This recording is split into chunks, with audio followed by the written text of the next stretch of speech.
మన మనసు కూడా జాగ్రత్తగా ఉంచుకోవాలని చాలా తాపత్రయపడుతున్నాం. వీటన్నిటిలో ఒక మూల సూత్రం అంటే ధర్మము అనేది ఉంది. దాని పేరు ధర్మము. ప్రతి ఒక్కరూ ధర్మము ధర్మము ధర్మము అంటాం కదా. ఏమిటి ధర్మము? ఏమిటి ధర్మం? చేసే ప్రతి పనిలోని ధర్మం. అది ఎంత గొప్పది అనేది మనం మాట్లాడాలి. ధర్మం రక్షతి రక్షిత. ధర్మాన్ని నువ్వు రక్షిస్తే అది నిన్ను రక్షిస్తుంది. అంటే మనం చేసిన ప్రతి పనిలోనే ధర్మం ఉండాలి. ఆ ధర్మం అనేది అంత గొప్ప పదము. ఎన్ని చెప్పుకుంటే విదేశాలకి మనకి అంత తేడా. ఉదాహరణకి ధర్మంగా హిందూ ధర్మంలో వివాహం చేసుకుంటాడు, భార్యాభర్తలు వివాహం చేస్తాము. అక్కడ ధర్మం ఏంటంటే జీవితాంతము కలిసి ఉంటాము. అది ధర్మం, అది హిందూ ధర్మం. అది అదే మన దగ్గర అయితే 2 నెలలు కలిసి ఉంటాము, తర్వాత విడిపోదాం. బాండెడ్ అనమాట. 2 సంవత్సరాలు కలిసి ఉంటాము, తర్వాత విడిపోతాము. బాండెడ్ మ్యారేజెస్ అంటాం అన్నమాట. ఆ పిల్లలు అక్కర్లేదు, ఆ పిల్లల్ని తీసుకెళ్ళి అక్కడ పడేస్తారు. ఆ పిల్లలు ఎక్కడితో వాళ్ళు అలాగే, అదొక సంస్కృతి. కానీ మనది అట్లాంటి సంస్కృతి కాదు. 7 తరాలు ఇటు చూస్తాం, 7 తరాలు ఇటు చూస్తాం. సో అదంతా పెద్ద వ్యవస్థ. ప్రతి దగ్గర కూడా మనకి ధర్మము, మనం చేసే ప్రతి పనిలోని ధర్మం. ఆ ధర్మం అనేది ఎక్కడ రాసి లేదండి. ఎక్కడ రాసి ఉందో చెప్పండిరా, మన హృదయంలోనే ఉంటుంది. ఇది ధర్మము. దర్శనం దాన్ని ఆచరించు. కానీ ఆచరించడం చాలా కష్టమైన సమాజంలో. కానీ దాన్ని ఆచరిస్తే అది నీకు ఎంత ఉపకారం చేయాలో అంత ఉపకారం చేసి తీరుతుంది. ఎందుకో ఆ ధర్మాన్ని గురించి ఒక విషయాన్ని మీకు చెప్తాను. ఓకేనా? ధర్మము అంటే ధర్మం రక్షతి రక్షిత. ధర్మాన్ని మనం రక్షిస్తే అది మనం రక్షిస్తుందన్నది గొప్ప టాపిక్. వాళ్ళందరూ చెప్తున్నారు చూడండి. ధర్మాన్ని మనం అనుసరిస్తే ఆ ధర్మమే మనల్ని రక్షిస్తుందని హిందువుల ప్రగాఢ విశ్వాసము. అర్థమవుతుంది అందరికైనా? ఏమా అర్థమవుతుంది అందరికైనా? అందుకే చదివే మేము ఇస్తాను. నిజానికి ధర్మాన్ని మనం అనుసరించడం వల్ల కాకుండా అసలు ధర్మము అనే శబ్దం ఉచ్చరించడం చేతనే మన దేశం యావత్తు రక్షింపబడిన బహు చమత్కారమైన ఘట్టం ఒకటి ఉంది. మన దేశానికి ఒకనొక సందర్భం ఈ ధర్మము అనేటువంటి పదము దేశాన్ని రక్షించిందట. ధర్మం అలానేది. ఆ ధర్మము అనేటువంటి పదము మన దేశాన్ని ఒకనాడు రక్షించింది. అది ఎట్లాగో ఒక హిస్టరీలో చెప్తున్నాడు. 1962లో చైనా మన దేశం మీద దురాక్రమణకు పాల్పడింది. అంటే 1962లో చైనా మనకన్నా పెద్దదే కదా. ఏం చీటీ పెద్ద మనకన్నా చాలా పెద్దది, చాలా పెద్దది. మన దేశం మన రాజస్థాన్గా భూభాగాన్ని వాళ్ళు ఆక్రమించుకున్నారు. కాశ్మీర్ అంటే పబ్బులను మీకు కొన్ని తెలుసు, ఎడ్యుకేట్స్ తెలుసు.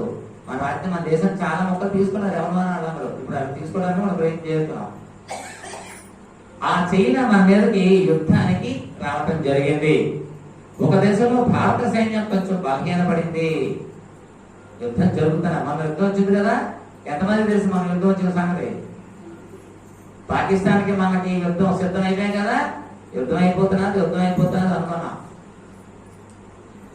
ఈ సందర్భంలో చెప్పే ముందు మనకి వాతావరణం ఒకసారి మాట్లాడుకుందాం.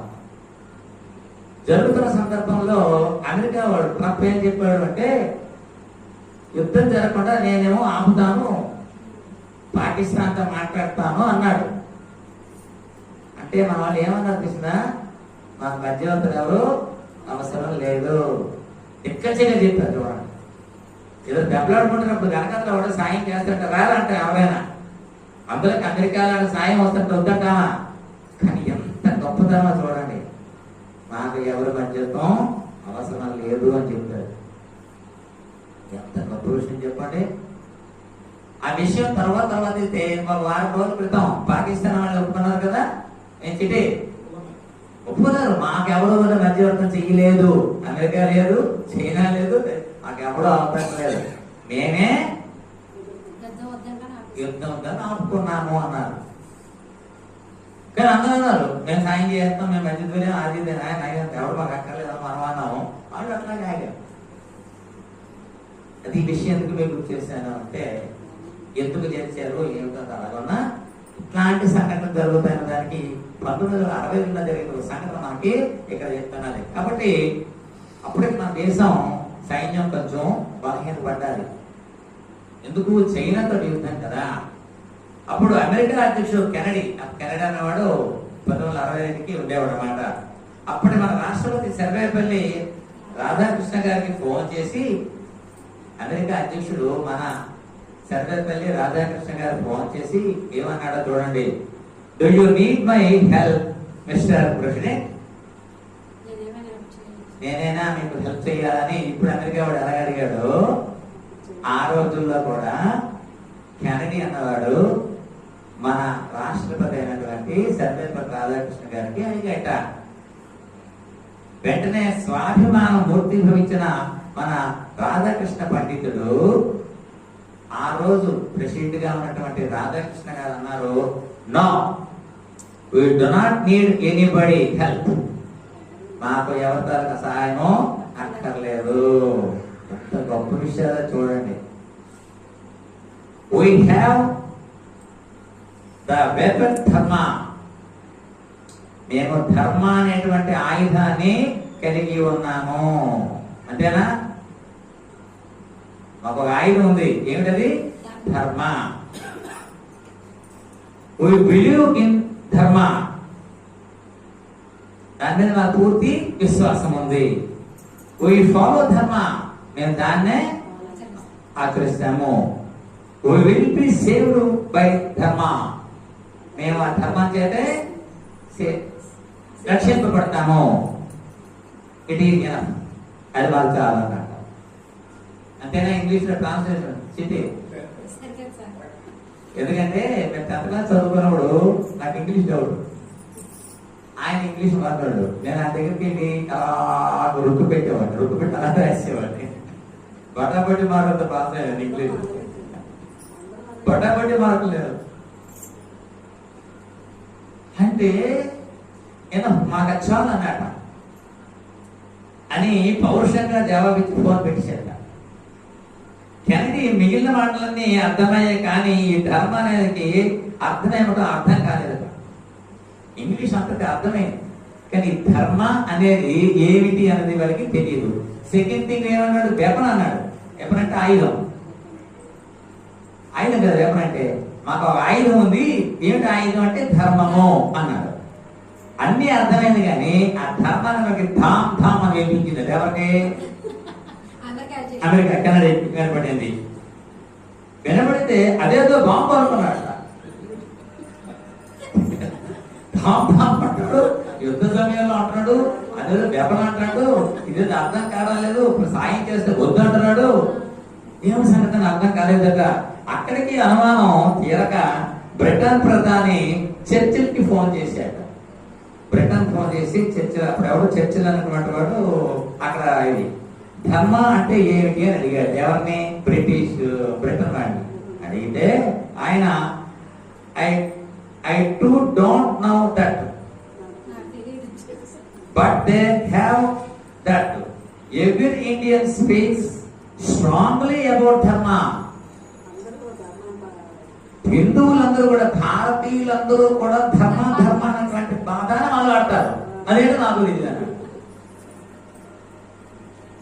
మొత్తం మీద ఇద్దరు కలిసి అదేదో పెద్ద బాంబు అని, దాన్ని ఇండియాలో రహస్యంగా తయారు చేసుకున్నానని, దాన్ని త్వరలో చైనా మీద ప్రయోగించబోతున్నారని నిర్ధారణకు వచ్చారు. వీళ్ళు వాడు మాట్లాడుకోండి, ఈ ధామ్దాము ఏదో వెపనంటున్నాడు, ఇదేదో పెద్దదేమో మనకు అర్థం కావలేదు అని వెంటనే వాళ్ళకి అర్థం కాక ఇది చైనా మీద ఎప్పుడైనా ప్రయోగిస్తారు అని వాళ్ళిద్దరూ అనుకున్నారుగా. వెంటనే అప్పటి చైనా అధ్యక్షుడికి ఫోన్ చేసి ఇండియాలో ధర్మ అనే సరికొత్త బాంబు తయారవుతున్నదని, అది ప్రయోగిస్తే చైనా పని అయిపోయినట్లే అని బెదిరించారట. వాళ్ళిద్దరు వెళ్ళి ఫోన్ చేసి చైనా చెప్పారట, అక్కడ పెద్ద బాంబు తయారవుతున్నది, మా సాయాలు కదా వద్దంటున్నారు, ఒకవేళ నీ మీద ప్రయోగిస్తే నీ పని అయిపోయింది అని చెప్పేసి అని చెప్పారట. దాంతో కూడా భయపడి ఎందుకైనా మంచిదని వెంటనే కాల్పుల పేరున ప్రకటించాడుట చైనా వాడు. చూడండి, ఒక ధర్మం అనేటువంటి మాటే ఇంత యుద్ధాన్ని ఆపగలిగితే మళ్ళాంటి వాళ్ళు ధర్మం ఆచరిస్తున్న భారతదేశం ఎంత గొప్పది, భారతీయులుగా మనం ఎంత గొప్పవాళ్ళము, ఎంత ధర్మంగా ఉంటుంది మనం ఎంత గొప్పవాళ్ళము. అందుకు మనకి మనం ఒకసారి చెప్పగలుగుతాం. ధర్మ పదమే ఒక దేశానికి అంత శక్తినిస్తే ఆ ధర్మాన్ని ఆచరిస్తున్నాం. ఏమి ఎవరైనా ధర్మం ఆచరించడం లేదో చెప్పండి. ఇంకా ఏమైనా తెలిపే తప్పున ధర్మం అనే పదమే ఒక దేశాన్ని రక్షిస్తే ఆ ధర్మాన్ని పాటిస్తున్నటువంటి మనకి ఎంత శక్తి ఉంటుందో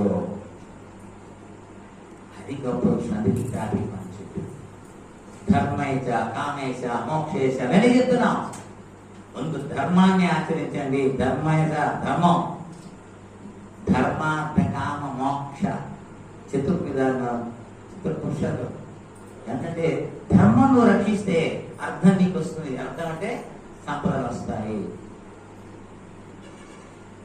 ధర్మార్థ ధర్మము ఆచరిస్తే అర్థం వస్తుంది.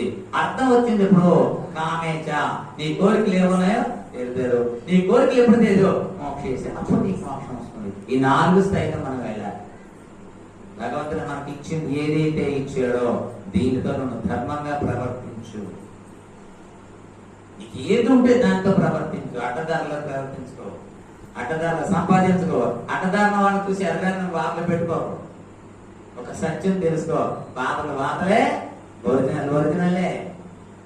నీ దగ్గర ఏది ఉంటే దాంతో నాకు ఇది చాలు, ఈ జీవితానికి నా ధర్మాన్ని నేను వెళ్తాను. అంతేకాని మనం రోడ్డు మీద మాట్లాడినాడు అలా చేస్తాడు, ఏమైంది ఆడికి ఏదైపోయింది చూస్తాడు, ఏంటి ఖచ్చితంగా ఆడు చూస్తాడు ఈ రోడ్డు. కానీ మనం చేసేది జీవితాంతం మనమే చూస్తాము. చివరి వరకు నా ధర్మమే నన్ను రక్షిస్తుందని చెప్తే చివరికి మన ధర్మమే నన్ను రక్షిస్తుంది. గొప్ప విషయం ఇది. భారతదేశం గొప్పతనం అది. కాబట్టి మనంతా కూడా ధర్మ మార్గంలో ఉన్నాము. ఏ క్షణంలో కూడా మనం మన తాలూకా ట్రాక్ తప్పుకోవాలి. మనకు పరీక్షలు వస్తాయి, ఆర్థిక పరీక్షలు వస్తాయి, కుటుంబంలో వస్తాయి. కుటుంబంలో రావడానికి ప్రతి కుటుంబంలో ఖచ్చితంగా ఏదో ఒక రోజు నెల 2 సార్లు రావచ్చు, నాకు 4 సార్లు రావచ్చు, సంవత్సరం రావచ్చు. డబ్బుల విషయంలోనూ, భూముల విషయంలోనూ, పిల్లల విషయంలోనూ, కోడల